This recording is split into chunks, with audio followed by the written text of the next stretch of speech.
नमस्कार मित्रांनो, ration card धारकांसाठी एक अत्यंत महत्त्वाची अपडेट आलेली आहे।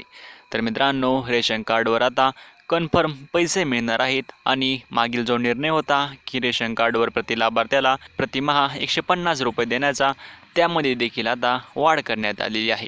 तर मित्रांनो, प्रति लाभार्थी नेमके किती रुपये मिळणार आहेत आणि शासनाचा संपूर्ण GR काय आहे याची सविस्तर माहिती आपण या व्हिडिओमध्ये बघणार आहोत। पण त्या अगोदर तुम्ही जर चॅनलवरती नवीन असाल तर अशाच माहितींसाठी चॅनलला सबस्क्राईब नक्की करा। तर मित्रांनो, शासनाचा GR काय आहे बघा।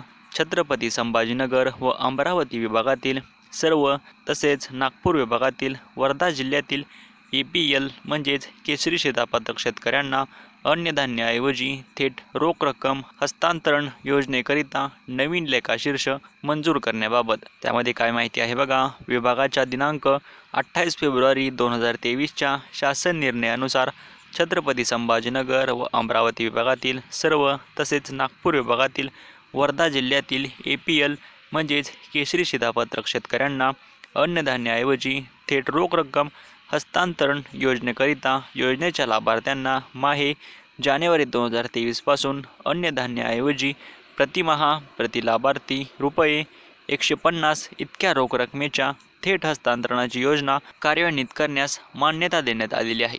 तसेच विभागाच्या दिनांक 20 जून 2024च्या परिपत्रकान्वये APL शिधापत्रकधारक शेतकऱ्यांना थेट रोख रक्कम हस्तांतरण योजनेनुसार देय असलेल्या रकमेत प्रतिमाह प्रति लाभार्थी 170 रुपये अशी सुधारणा देखील करण्यात आलेली आहे। तर आता यामध्ये या 14 जिल्ह्यातील ज्या शेतकऱ्यांनी व रेशन कार्ड धारकांनी रेशन ऐवजी थेट रोख रक्कम घेण्यासाठी अर्ज केलेले होते, त्यांना आता DBT मार्फत 170 रुपये जी वाढीव रक्कम आहे ती प्रतिमाह प्रति लाभार्थी देण्यात येणार आहे। आणि यासाठीचाच हा शासनाचा GR होता। तर तुमच्या मित्रांबरोबर हा व्हिडिओ नक्की शेअर करा। धन्यवाद।